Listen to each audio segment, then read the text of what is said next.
Sambil berbanyak baca bismillah. Sini aja. Sini.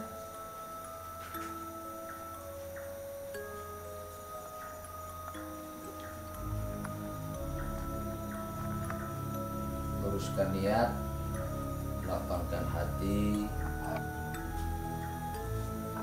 Saya akan coba untuk mentalkin kamu.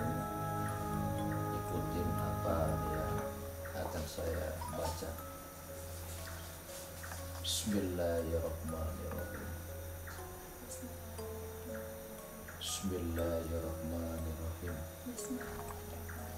Bismillahirrahmanirrahim. Asyhadu an la ilaha illallah. Asyhadu anna Muhammad Rasulullah. Asyhadu an la ilaha illallah wa asyhadu anna Muhammad Rasulullah. Asyhadu an la ilaha illallah wa asyhadu anna Muhammad Rasulullah. Astaghfirullahaladzim. Astaghfirullahaladzim. Astaghfirullahaladzim. Ya Allah, Ya Rahman, Ya Rahim, sempurnakan iman Islamku dalam ikatan antara aku denganmu. Ya Allah, hamba mohon ridhomu dan barokahmu. Jika ada sesuatu hal yang tidak baik, entah itu sihir, gangguan yang tak nampak dari yang gaib, hamba mohon angkatkanlah penyakit ini dalam diri hamba. Ya Allah, jika ada jin yang bertengger di leher hamba, di tengkoknya kaki hamba, maupun yang di dalam anggota badan hamba, hamba mohon lebur, hancurkan jin itu atas kuasamu. Ya Allah, bukakanlah aura zahirku dan batinku. Mudahkanlah urusanku dalam peranku di dunia, tugas-tugasku dalam dunia. Hamba mohon bimbinglah aku, tuntunlah aku, cerdaskan diriku, urusan dunia dan urusan akhirat. Beningkanlah hatiku dan mudahkanlah dalam pemikiranku. Datangkanlah maghfirahmu, ilmumu, iman dan Islam di dalam diri hamba. Semoga Allah melindungi perjalananku dari kampung hingga ke tempat tugasku berada di Bandung. Allahumma sholli ala Sayyidina Muhammad wa ala ali Sayyidina Muhammad. Hasbunallah Hasbunallah wa ni'mal wakil, wa ni'mal wakil, ni'mal maula ni'mal maula wa ni'man nasir. wa ni'man nasir. La haula La haula wa la quwata wa la quwata illa billah illa billah il aliyil bil aliyyil azim. Amin ya rabbal ya alamin. rabbal alamin. Bismillahirrahmanirrahim. Qul huwallahu ahad, Allahus samad, lam yalid wa lam yulad wa lam yakul lahu kufuwan ahad. Bismillahirrahmanirrahim. Qul huwallahu ahad, Allahus samad, lam yalid wa lam yulad wa lam yakul lahu kufuwan ahad. Bismillahirrahmanirrahim. Qul huwallahu ahad, Allahus samad, lam yalid wa lam yulad wa lam yakul lahu kufuwan ahad. La ilaha illallah wallahu akbar. Bismillahirrahmanirrahim. A'udzu birabbil falaq min syarri ma khalaq wa min syarri ghasiqin idza waqab wa min syarri nafashatil fil 'uqad wa min syarri hasidin idza hasad. La ilaha illallah wallahu akbar. Bismillahirrahmanirrahim. A'udzu birabbin nas malikin nas ilahin nas min syarri waswasil khannas alladzi yuwaswisu fi sudurin nas minal jinnati wan nas. La ilaha illallah wallahu akbar. Bismillahirrahmanirrahim. Alhamdulillah rabbil alamin arrahmanir rahim maliki yaumiddin. Iyyaka na'budu wa iyyaka nasta'in. Ihdinas siratal mustaqim. Siratal ladzina an'amta 'alaihim ghairil maghdubi 'alaihim waladdallin. Amin ya rabbal alamin. Tempelin sini. Oke. Kamu konsentrasi banyak istighfar. Apapun dirasakan, kalau mau muntah-muntah, kalau mual-mual. Nah, di sini baru saya berikan sesuatu untuk perlindungan yang berjalan kami akan selalu selamat, dijauhkan dari bala musibah, jauh dari kezaliman, jauh dari orang-orang yang dolim, dan semoga langkah dari langkah Allah memberikan kemudahan usahamu, tugasmu, dan hingga menjadi seorang pribadi wanita yang baik, wanita yang mencerminkan suatu akhlak yang baik, dengan langkah-langkah yang baik, dengan sifat-sifat yang baik, dan menjadi pribadi wanita yang diridhokan oleh Allah, diridhokan oleh orang tua, maupun yang diharapkan oleh Rasulullah SAW.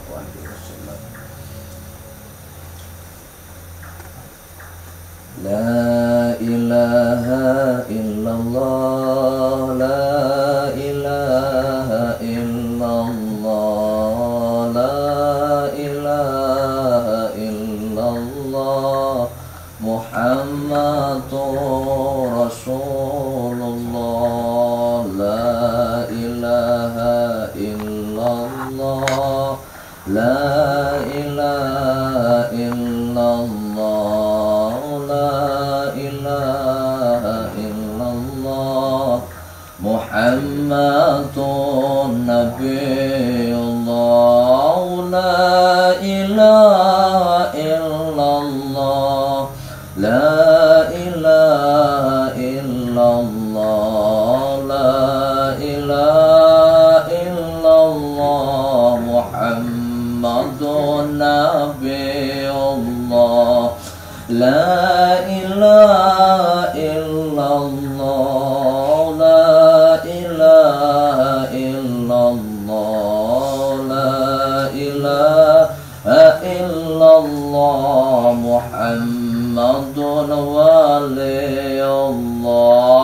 La ilaha illallah, la ilaha illallah, la ilaha illallah, Muhammadun waliyullah. La ilaha illallah, la ilaha illallah, la ilaha illallah, Muhammadun Habibullah.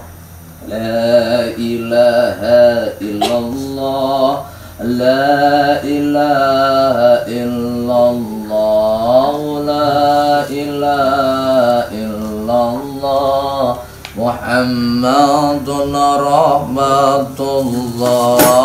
La ilaha illallah, la ilaha illallah, La ilaha illallah Muhammadun Shafiullah.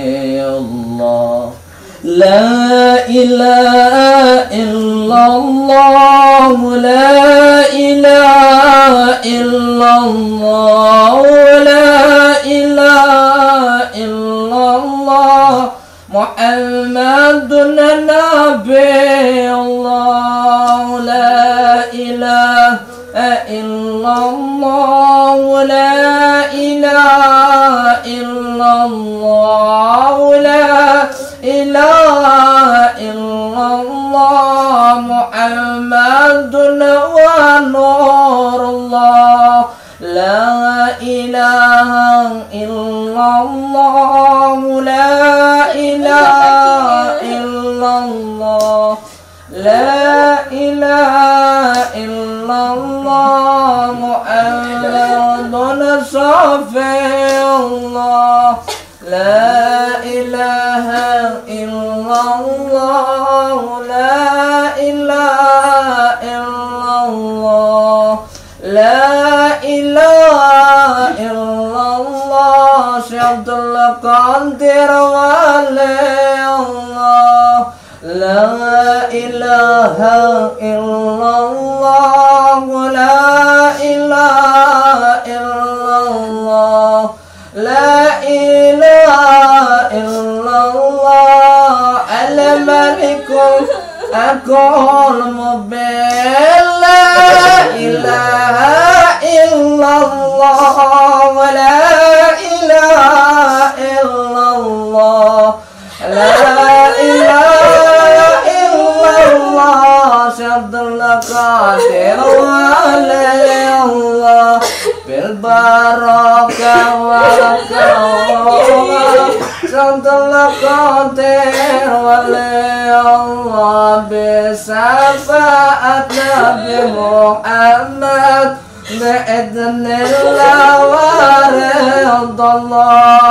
La ilaha illallah, la ilaha illallah, la ilaha illallah Syabdul Qadir waliyullah.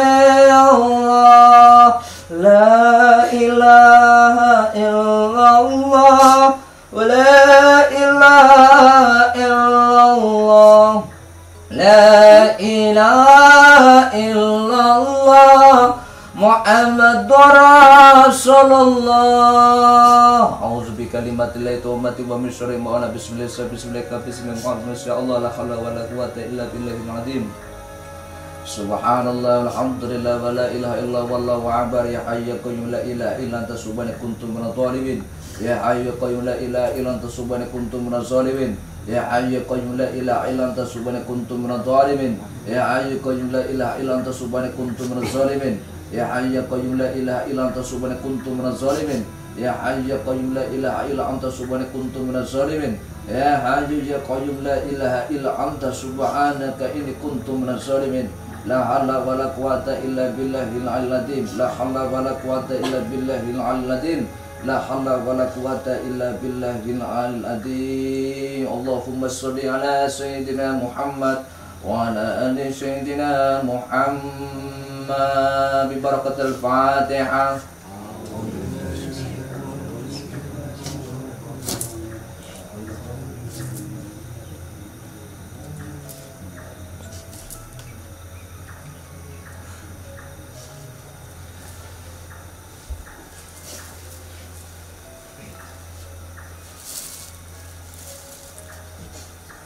Santai dulu.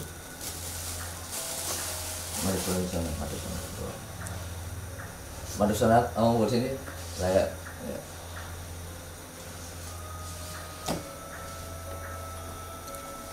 Itu kipas itu gitu. Bismillahirrahmanirrahim.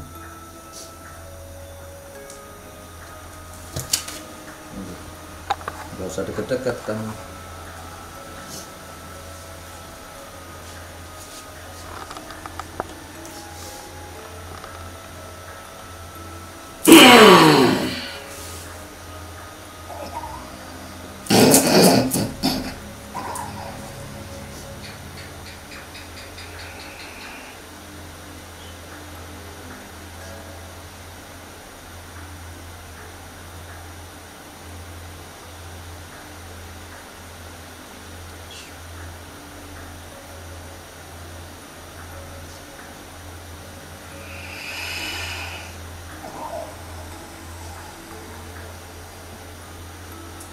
Udah.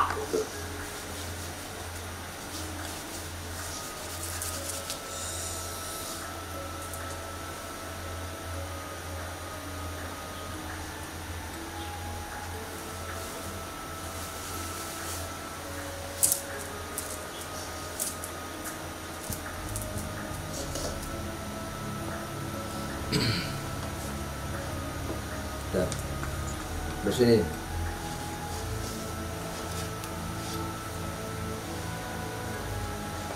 Kita istighfar dulu.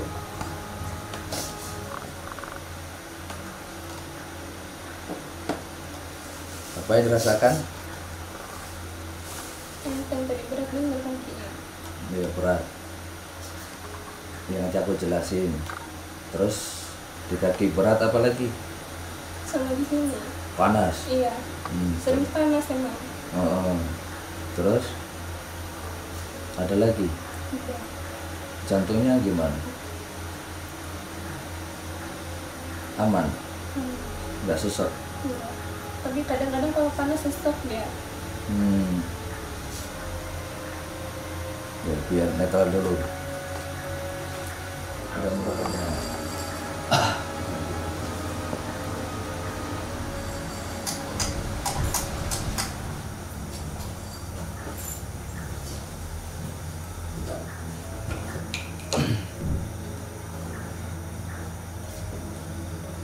Bismillahirrahmanirrahim. Assalamualaikum warahmatullahi wabarakatuh. Waalaikumsalam warahmatullahi wabarakatuh. Ya, Bismillahirrahmanirrahim. Allahumma sholli ala sayyidina Muhammad wa ala sayyidina Muhammad. Wassalatu kepada Nabi. Alhamdulillah, bersyukur kepada Allah Subhanahu wa taala. Hasbunallahu wa ni'mal wakil, ni'mal maula wa ni'man nasir. Sebagai penolong hanya Allah yang bisa menolong hamba-hambanya yang dikuasai dengan rasa takut, di mana kalau hamba yang beriman pasti hanya bersandar memohon pertolongan, mohon perlindungannya hanya kepada Allah, bukan dengan polisi, bukan dengan tentara dan sebagainya, tapi yang kita takuti, yang kita minta perlindungan langsung dengan Allah. Sebagaimana Allah yang berkuasa, Allah yang maha agung, Allah yang maha mulia. Dengan Ya Fatahu, Allah yang maha pembuka. Ya Sami, Allah yang maha mendengar. Ya Rozak, di mana Allah yang memberikan rezeki kepada kita. Ya Muskilat, di mana secepat kilat yang menyambar. Dengan doa-doa yang kita panjatkan, tentunya itu adalah sesuatu yang diharapkan oleh seorang hamba, agar doanya makbul, dijabah atas segala hajat-hajat kita di dunia maupun akhirat. Jadi untuk seluruh para saudara, para habaib, ulama, para guru-guru yang mulia, yang saya takdim, yang saya hormati, yang tidak bisa saya sebutkan satu persatu, singkat cerita, pada malam hari ini termiso ada seorang saudara, seorang hamba Allah yang digerakkan hatinya insya Allah oleh Allah di tempat ini. Dan ini ada ibunya, ada ayahanda, ada keluarga-keluarga yang ada di kota bumi. Terus ananda ini juga punya seorang kakaknya tugas sebagai tentara di Ambon. Bersingkat, pada malam hari ini tadi adalah proses di mana saya melakukan pengembangan, yaitu pengembangan di mana pola pemikiran manusia yang kurang dewasa, hati yang kurang sabar dalam menerima kenyataan takdir dan sebagainya. Tentunya kalau dijelaskan ini tentu akan semakin makan durasi. Insya Allah nanti akan ada penjelasan setelah proses ini selesai. Dan posisi yang saat ini akan saya lakukan tentunya akan menghadirkan sosok jin yang seperti bertengger. Jadi jin ini adalah sesuatu hal yang mungkin saya akan bahas secara alam ya, bukan secara kesalahan anaknya ataupun apalah, enggak. Tapi kita membahas secara hukum alam. Bagi seorang kita yang beriman kepada Allah tentunya harus percaya dengan sesuatu yang gaib. Karena alam yang ada sekitar kita pun adalah yang berhubungan dengan hal yang gaib. Seperti angin yang memberikan nikmat kepada kita dari nafas. Udara ini tak membentuk warna, tak ada cahaya, tapi kita bisa merasakan. Itulah kegaiban. Di mana syir begitu yang lembut, dengan adanya suatu batin, adanya suatu kontak dengan sesuatu hal yang gaib, karena semua didasari dengan ketauhidan seorang hamba yang beriman kepada Allah Subhanahu wa Ta'ala. Lalu kayak masalah mbaknya ataupun doknya ini kan memang ada keganjilan, maka tadi saya membujuk ngobrol-ngobrol santuy, ngobrol-ngobrol ringan. Alhamdulillah ada kesadaran diri, mengajukan, ingin ya ditata, dibinalah secara tohir dan batinnya. Setelah tadi metalisir, mungkin sudah dilihat juga oleh saudara, didengar langsung bahwasanya merasakan kakinya sangat berat hingga di bagian tengkok ataupun cakra bawah ataupun di belakang ini memang sering terjadinya panas, hingga yang dia rasakan juga pernah merasakan yang namanya napas itu agak kurang nyaman.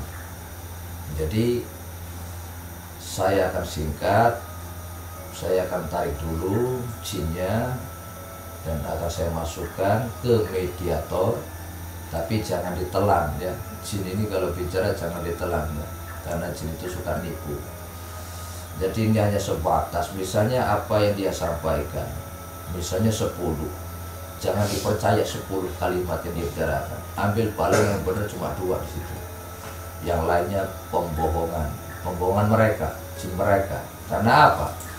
Karena sesuatu yang saya hadirkan bukan jin secara maujud dihadirkan dalam tubuh manusia, tidak ada. Tidak ada namanya jin masuk gitu, nggak ada. Maksudnya seperti ini, karena orang kerasukan itu ada 2 macam karakter secara alam. Kedua, disengaja. Kalau ini kan disengaja, yang memang dia nggak sakit dihadirkan. Kalau yang saya hadirkan ini adalah sesuatu energi kegoiban, kekuatan menyatu menjadi satu seperti bapaknya, ayahandanya, ataupun saya, ataupun manusia-manusia saudara-saudara di sekitar kita. Ini kan semua punya, manusia itu punya energi. Misalnya energi bapaknya ini, saya tarik energinya bapak ini, lalu saya masukkan ke situ, maka energi itu akan membentuk perwujudan dari sosok sampean ini, begitu. Nah, energi itu akan mengakses otak manusia. Otak manusia setelah sudah diakses, dia sudah bertemu dengan wadah di mana tempatnya sudah ketemu, maka ada penyesuaian di situ, kenyamanan dan sebagainya. Baru komunikasi disampaikan, tidak ada suatu hal yang bentrok karena sama-sama nyaman. Tapi kalau jin yang dihadirkan, energi gaib ini dihadirkan, kalau orang manusia ini membantah, membangkang, tidak ada penyesuaian, otomatis lebih banyak kesadaran diri manusia yang bicara, bukan jinnya. Jadi si ngomong utuh jinnya, tapi menungsone merbenapa setengah sadar setengah ora. Jadi setengah dia nggak sadar, setengah dia sadar. Tapi kalau sudah ada penyesuaian, dia nyaman di dalam tubuh manusia, ya obrolannya akurat, jelas, padat begitu. Jadi kayak masalah santri ini kan, saudara-saudara para jamaah-jamaah ataupun santri-santri ini bukan santri ya, dibilang santri bukan santri, ini mayoritas jamaah. Saya belum punya santri. Di sini adalah jamaah semua. Kenapa? Karena belum membuktikan sosok kesantrian yang sebenarnya. Kalau misalnya saya menyebut dia adalah santri, ya ngajinya kalau seminggu maksud jadi santri. Ya namanya nyantri itu kan mengikuti aturan dari suatu prosedur yang ada dalam pondok. Kalau dia keluar ke mau sendiri berarti bukan santri, namanya santri-santri ya, murid-muridan begitu. Makanya dulu saya memberikan, dapat pesan dari guru, kue nek ngaji mondok 9 tahun urung metu, maksudnya belum lepas dari 9 tahun belum jadi orang. Tapi kalau mondok cuma 7 tahun, 6 tahun, kalau nggak jadi orang gendeng, jadi orang gemblung, ya jadi menungso-menungsoan, siluman, manfaat ora, tanggawe ora, bergaya ora. Ibaratnya kayak manusia punya sesuatu kendaraan tapi nggak bermanfaat, nggak melahirkan keberkahan. Oke, itu saja. Karena saya kalau untuk bahasa memberikan ilmu, nasihat, petuah sangat suka, karena itu memang sejatinya saya. Dengan bahasa saya itu berbagi ilmu sangat suka, sangat bahagia. Cuma bagi para pemuda sekarang kalau ngelihat ceramah, ngelihat tausiah seseorang itu nggak pernah sampai selesai, dipotong-potong. Ambil paling kalau misalnya kayak gini yang dilihat seremnya aja, lucu-lucunya aja, ilmunya nggak diambil. Jadi kita memberikan ilmu ya cukup mungkin hanya 1 ayat 2 ayat yang bisa diterapkan ke media. Untuk hal yang lain ya ngobrol sinambung langsung silaturahim itu lebih baik. Nah, untuk rutinnya kira-kira ada persiapan atau belum? Kalau tidak persiapan, dipindahkan cari orang yang sudah siap dohir batin. Kalau mau jadi mediator, pikiran harus laras. Kalau sudah terganggu ya percuma, badan sakit nggak manjing.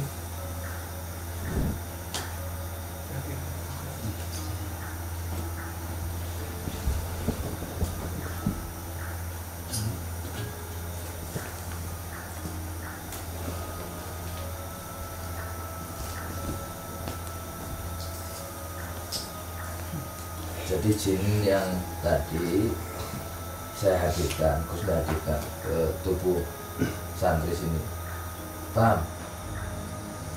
Nah, jinnya itu enggak di tubuh kamu. Jadi kalau siapapun secara umum yang sudah biasa mengalami kesini itu, entah orang stres, kena gangguan gaib, biasanya kalau orang bawa ilmu yang nggak benar, dia diputer-puterin dulu di luar. Maksudnya salah-salah jalan terus. Itu kalau orang nggak baik.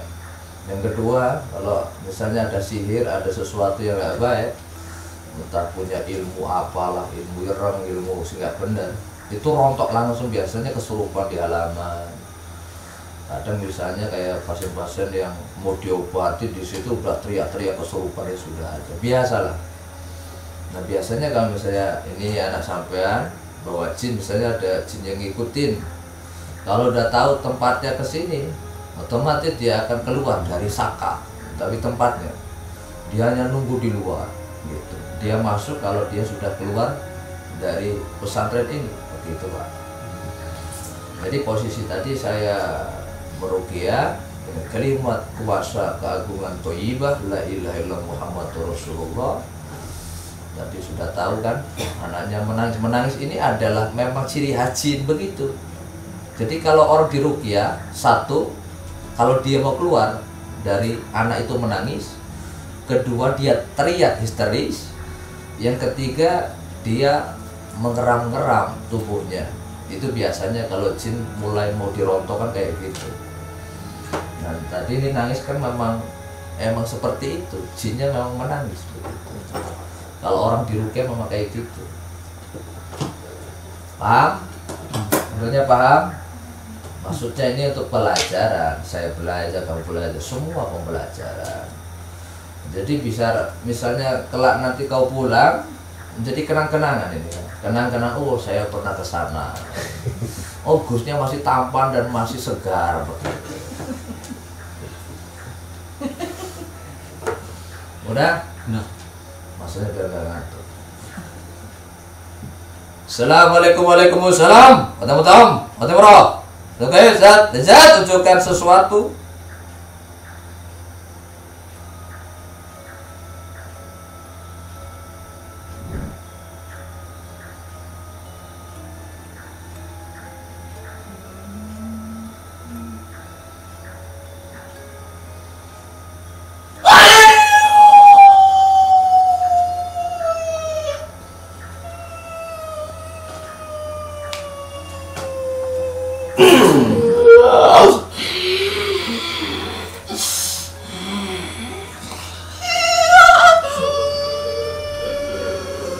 Bisa komunikasi?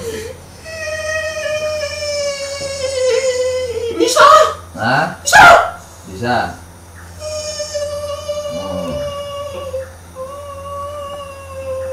Tahu nggak siapa yang narik kamu? Enggak. Hah? Enggak. Nggak tahu. Kamu pernah dimasukkan ke tubuh manusia enggak?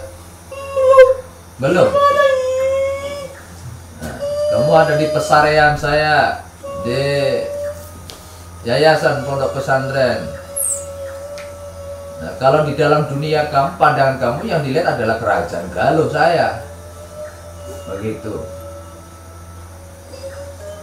Saya menghadirkan kamu semua atas adanya ridho Allah Subhanahu wa taala. Saya ingin bertanya, sejak kapan kamu mengikuti anak yang kau ikuti pada saat ini, malam ini juga, yang di depan kamu? Bukan urusanmu.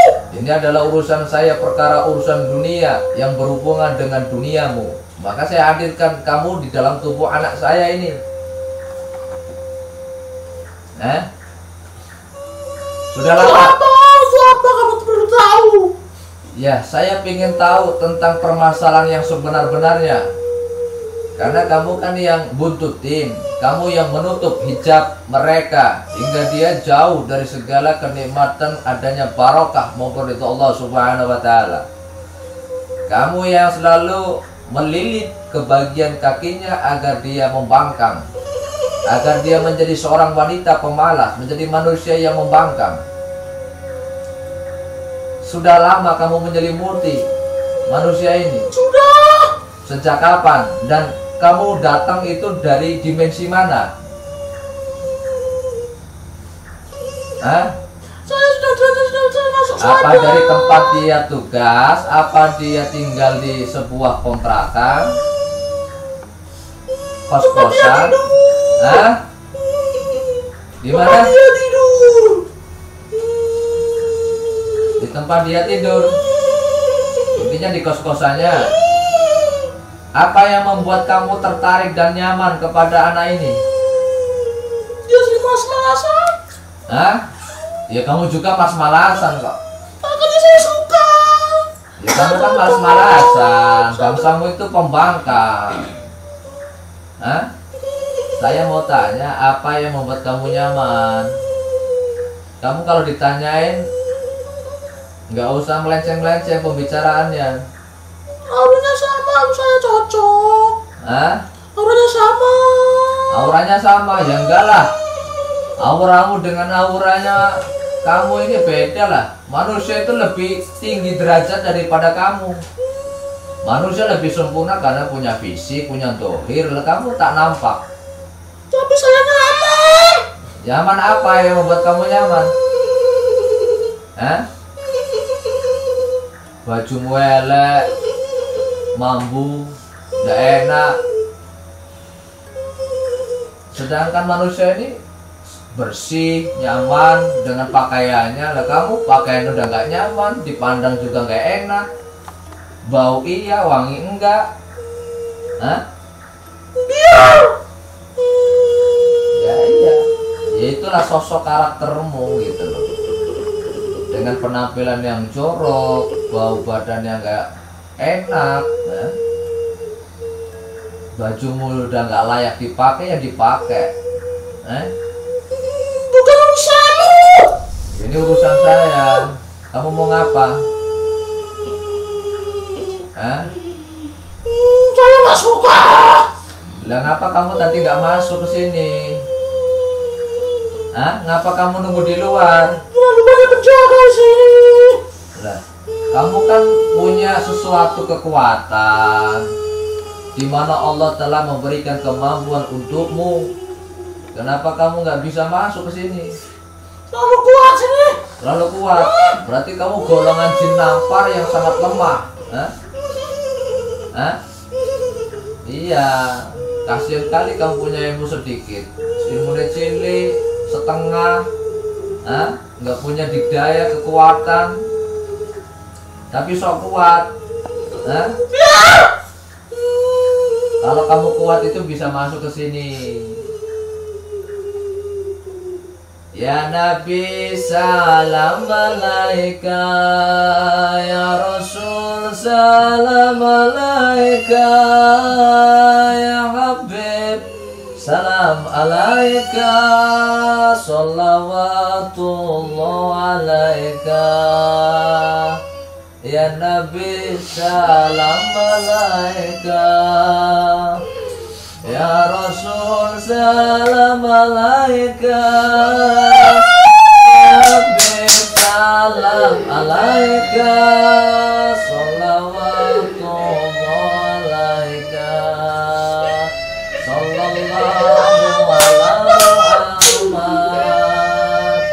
sallallahu alaihi wasallam, sallallahu ala Muhammad, sallallahu alaihi wasallam.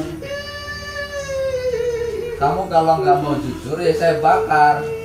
Hah? Saya musnahkan ilmu kamu. Hah? Ya makanya kalau diajak bicara yang sopan. Saya itu tidak akan terlalu membelit-belitkan perjalanan hidupmu. Saya cuma mau tanya, apa sih yang membuat kamu nyaman kepada saudara saya? Ceritakan. Lalu kamu masuk sudah lama? Sudah. Apa baru-baru kemarin? Sudah. Sudah lama. Sebelumnya kamu tinggal di dimensi mana? Apa kamu itu ketemu di saat kamu itu berpaprasan di suatu perjalanan? Sebenarnya saya udah lama tinggal di situ. Hah? Rumah itu. Di sebuah kos-kosannya. Iya, saya udah lama. Tinggal di waktu yang tepat saja saya masuk. Nah terus kalau sudah kamu mengikuti cahaya energi yang dimiliki oleh manusia ini, apa efek? Saya suka, saya nyaman. Enggak loh, bagi kamu sendiri kalau sudah menyusup ke dalam dimensi anak ini, efek ke manusia ini apa yang dirasakan? Akan jadi apa? Hah? Seperti sifat karakter saya lah.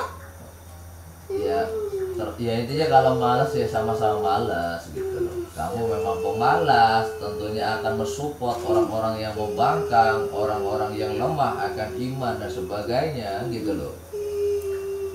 Intinya kamu ini nggak bisa diajak diskusi. Sekarang saya keluarkan saja kamu dari tubuh anak ini. Saya carikan tempat yang lebih baik, lebih nyaman dari dimensi sebelumnya. Kalau kamu nanti mengusik lagi, mengganggu dohirnya manusia, maka kamu akan berhadapan dengan sesuatu yang insya Allah doa ini yang akan memusnahkan dari segala keilmuan ilmu yang kau miliki pada saat ini. Coba saat ini kamu bisa merubah wujud enggak? Kan jin itu punya kekuasaan, dengan bahasa punya kemampuan bisa berubah-berubah wujud. Coba berubah wujud. Saya lemah di sini. Hah? Saya lemah di sini. Ya lemah lah. Makanya jadi golongan itu jangan kafir. Golongan itu golongan jin muslim. Ikut ibadah, zikir, sholawat. Karena kamu kafir. Maka kalau ada orang melantunkan kalimat sholawat, kalimat Al-Quran, kamu pasti kepanasan. Udah keluar ya? Gak punya nyali kamu. Wah.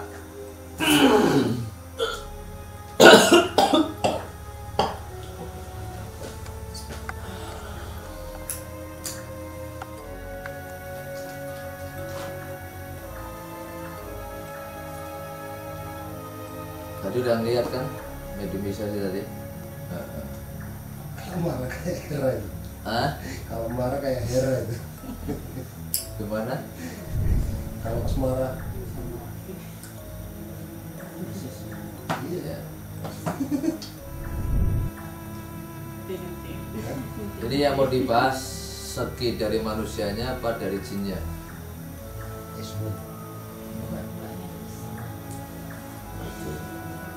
Kalau silsilah jin ini kan memang dari kos-kosan, dari tempat. Kalau dijelaskan panjang banget. Karena apa? Nanti kalau dijelaskan setengah, itu akan timbul pertanyaan lagi, penasaran lagi. Di alam manusia ataupun di setiap rumah di tempat manapun ya tentunya pasti banyak jin. Mau kita duduk kayak gini pun jin banyak. Cuma kita tidak punya kemampuan untuk melihat. Kalaupun ada manusia yang bisa melihat secara mata yang telanjang, mata yang kasar, itu hanya orang-orang tertentu. Terus yang kedua, orang bisa melihat ada juga hanya menggunakan dia mempunyai kemampuan ilmu batiniah. Ada yang memang itu adalah sebuah titipan, kemampuan, kelebihan dari yang diberikan oleh Allah. Ada yang memang manusia itu diberikan kemampuan karena belajar. Ada yang ketiga karena diciptakan oleh manusia itu, contoh berhalusinasi, mengada-ngada. Jadi kalau dibilang jin ya di mana saja ada jin. Di tempat masjid pun, tempatnya orang sholat pun banyak jin. Tapi kan golongannya jin-jin muslim. Kalau jin-jin kafir ya tentunya di tempat-tempat yang kotor. Jin yang paling disukai, jin itu menyukai di tempat-tempat yang pertama seperti di kamar mandi. Yang kedua ataupun di WC kan gitu. Intinya kamar mandi itulah. Nah, kedua yaitu terletak ada di dapur. Dapur yang tempatnya lembab, kotor, kumuh, banyak sampah, itulah tempat mereka. Karena makanya Allah menyampaikan keimanan seseorang itu terletak dari di mana dia menjaga kesuciannya. Kesucian zahir, batiniah maupun kesucian, kebersihan dari kehidupannya. Maka kebersihan itu sebagian dari iman. Kalau tempat-tempat yang kotor itu adalah sesuatu hal yang sangat dibenci oleh para jin-jin kafir. Maka jin-jin kafir itu suka di tempat-tempat yang kotor. Kalau di tempat-tempat yang lembab juga itu pun disukai oleh para jin seperti jin siluman ular. Mau kalangan siluman ular maupun ular-ular yang nampak secara dunia pun suka, kayak king cobra, sanca kembang. Intinya ular-ular itu pun suka di tempat-tempat yang lembab. Nah, terus kenapa jin itu mengikuti anak sampean begitu kan? Ini kalau aku pecahin tak merembet nebong akeh tenan gitu.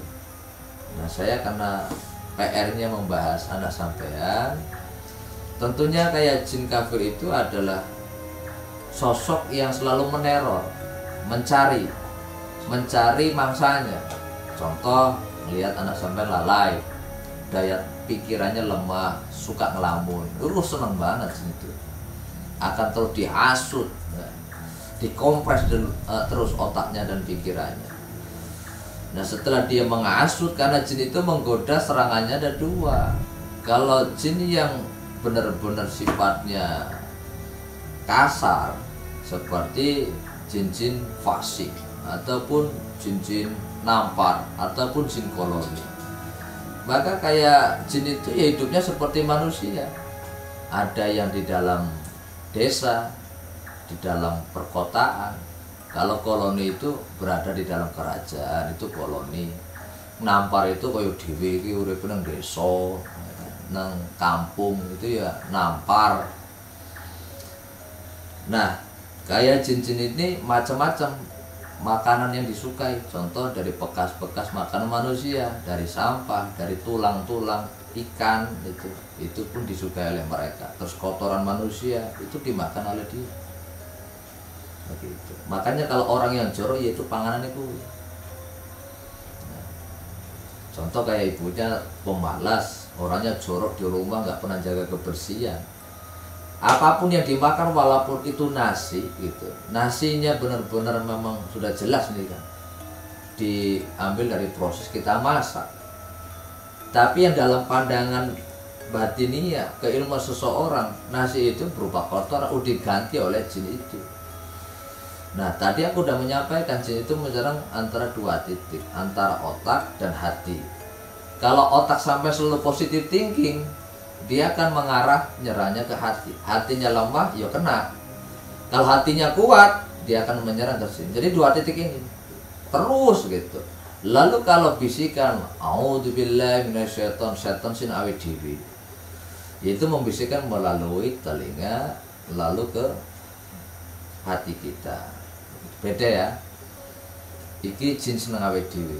Kaya dhewe kan punya jin, itu jin korin yang membisikkan hawa nafsunya kita. Kita punya nafsu makan, nafsu ini, nafsu itu kan dari korin. Maka dengan bahasa Allah meniupkan ruh di dalam tubuh kita. Yang kedua di situ ada jin korin, korin yang mengendalikan nafsu itu tadi, yang mengatur organ tubuh kita. Nah, kalau misalnya jin itu tadi istilahnya dari kos-kosan. Kalau saya ngelihat memang di kos-kosan itu ya agak kumel, kucel, kayak tempatnya panas, gersang, memang di bawah emang rumah kosong. Nah iya, ini kan dijelaskan banyak. Terus di belakangnya kos-kosan itu saya ngelihat, kalau salah ya manusiawi kan, karena saya nggak pernah datang ke sana. Saya ngelihat suatu hal sebelah kiri, kalau dari mata saya sebelah saat ini sebelah kiri, saya ngelihat sesuatu rumput yang begitu rimbun, agak masuk ke dalam belantara. Di situ ada sebuah yang dikatakan jurang dulunya. Lalu karena mulai pada zaman ke zaman, tentunya banyak orang-orang yang berpindah-pindah membuat bangunan di situ. Jadi sosok ini memang nyaman, tertarik dengan suatu cahaya yang dimiliki oleh anak sampean. Nah, energi itulah menarik mereka hingga dia mau mendekat. Contoh, energiku terang gitu, energiku kuat, cahayanya tentunya bagus. Kalau jin-jin kafir tentunya nggak akan berani mendekat. Hingga pun jin itu sendiri nggak bisa ngelihat nampaknya diri kita. Contoh, sampean ahli Quran, ahli sholat, ahli ibadah, segala-galanya, amalnya perbuatannya baik, itu jin-jin kafir tidak bisa menembus diri sampean, tidak bisa ngelihat sampean. Karena apa? Diselimuti oleh cahaya yang begitu terang. Tapi kalau orang nggak pernah sholat, ibadah enggak, amal solehnya kurang baik, ya sangat mudah dia mendekat dan menyusup ke dalam jiwa raga manusia itu. Nah, singkat cerita, jin itu nyerangnya ke bagian ke paha gitu. Dia nyimpennya di paha, di bagian perselengkengan jiwa gitu. Sering sakit. Nah, seperti itu. Nah, di saat dia berinteraksi mengeluarkan suhu energi panas, dia pindah-pindah dari kempol ke telapak kaki, pindah di bagian atas ini, leher, di pundak belakang. Langsung apa enggak? Setelah itu nanti pada jam sekian dia naik ke atas, dia ngajak kemungkaran, kebatilan, keburukan. Dia contoh ini, kalau udah capek, kono bapak nek mancing sesuatu sing cilik gue, oh digede-gede nih. Nah gitu. Ya seperti itu. Bu apapun itu. Padahal yang hati api, pokoknya perkara tapi kini golek masalah gitu loh. Intinya selalu membesar-besarkan begitu. Berarti ini jin lagi mengakses, lagi bermain melalui otak dia. Setelah nanti pada jam sekian dia hilang, lah keluar. Nanti sudah pada jam sekian dia nempel lagi. Kalau saat ini kan memang anak sampean memang kan belum dikuasai secara jiwanya. Koyo wong iki gurih tempel tok gitu. Cuma dihasut-hasut saja. Tapi kalau sudah otomatis jin itu sudah menguasai jiwa raganya, anak ini pasti tekanan batin nih. Tekanan batin, mentalnya kendor, akhirnya ngurung di dalam kamar, gangguan jiwa. Summa naudzubillah min dzalik. Intinya sudah ending. Udah tahu kan tadi kan begitu. Nah, nanti kita ngobrol santai. Kira-kira paham gak ini apa yang disampaikan? Jadi jin itu tidak jauh seperti manusia. Seperti halnya kita lah. Dia juga ya punya pangkat dari keilmuan. Bedanya tuh cuma kalau di dunia jin enggak enek kayak dhewe. Nek dhewe kan ono sing sugih, ono sing melarat. Tapi dalam alam gaib nggak ada yang miskin, nggak ada yang kaya. Yang dibahas di sana itu adalah tingkatan keilmuan. Ada sing jin iku ora duwe ilmu, ya ono. Ene sing duwe ilmu ya saiki cetek ya ene. ya preman-preman etek-etek lah, preman-preman desa gitu. Di atasnya itu ya ada. Jadi di situ kalau di alam gaib mereka tingkatannya dari keilmuan, bukan dari kekayaan, itu tidak ada.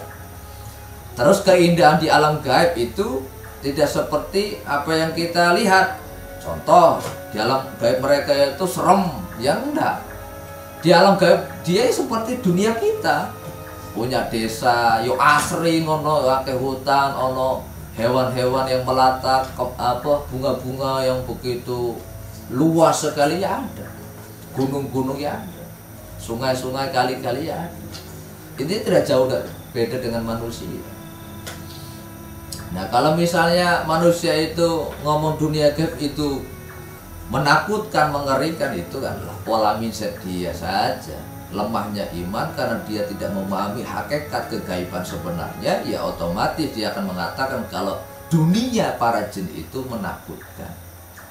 Misalnya ibu ataupun saya, kalau amalku, keimanku nggak baik, maka malaikat maut yang mendatangi kita pun dalam wajah yang buruk. Jadi mau wajahnya malaikat baik enggaknya tetap amalnya diri. Nah, amal imannya dia kuat, malaikatnya yang mencabut nyawa kita pun wujudnya sangat rupawan, ganteng koyo gagang pelintang begitu. Tapi sing bocah-bocah tuang judi, mengapa kau judi? Contong-contongnya gambare as, joker, rating waru lop-lop, lagi-lagi lop-lop, nah begitu. Tapi si tukang sabu itu malaikat maut yang akan mendatangi yo wujudnya malaikat itu kayak apa? Pipet. Kayak pipet. Iki nih aku mancing bocah, paham ini? Paham? Hah? Paham? Wah, mantan ini. Saya psikolog kayak gini. Jadi tadi sudah jelas dunia mereka seperti dunia kita, cuma beda tipis saja. Kalau di dunia manusia ada yang kaya, ada yang miskin. Di dalam dunia gaib ada yang ilmunya rendah, ada yang ilmunya tinggi. Maka hubungannya adalah secara kastanya mereka. Ada yang nampar, ada yang koloni. Lalu kenapa jin itu suka dari kebiasaan. Kalau sukanya jalan keburukan, maka akan banyak datang. Jin itu mendekati mereka, akan dimanfaatkan oleh mereka, hingga energi itu akan ditarik, dikuasai oleh mereka, hingga posisi orang itu akan sakit-sakitan, hingga tubuhnya mengecil, hingga langsung innalillahi wa inna ilaihi raji'un. Itulah permainan para jin. Paham dok? Nanti untuk makannya susah, terus nggak mau makan dia. Nanti obrolan yang lain setelah iklan lewat. Jadi itu saja. Ini paham nggak? Paham semua? Kalau di sini paham, penontonnya nggak paham, katot gitu mesti total. Oke, itu sajalah yang bisa aku sampaikan, yang aku sajikan. Anggap aja ini intermezzo, tambahan pengetahuan, motivasi. Kurang lebihnya saya meminta maaf kalau ada suatu kesalahan tutur kata dari awal sampai akhir. Kalaupun ada suatu hal-hal yang unik-unik, itulah keindahan manusia yang seperti bagaikan catur antara hitam dan putih, antara piano, keyboard, do re mi fa sol la si do. Nah begitu. Warnanya manusia, suaranya ada yang dribble, ada yang ngebass, ada yang ces ya ada begitu. Nah gitu, seperti itulah manusia. Kenapa? Karena dunia itu adalah musik. Nah, coba suaramu dengan suara ibu, itu ibunya gitu kan, suaranya pasti berbeda-beda. Ada yang fals, ada yang suaranya enak tapi ya cengkoknya kurang. Begitu. Deal. Aman. Maksudnya ngobrol karo sing apa kamu goblok masalahnya. Bukan aku ngomong pede amat kamu. Oke, ngopi dulu biar gak salah paham. Wassalamualaikum warahmatullahi wabarakatuh. Waalaikumsalam warahmatullahi wabarakatuh. Kalau kamu rindu bisa tetap foto saya.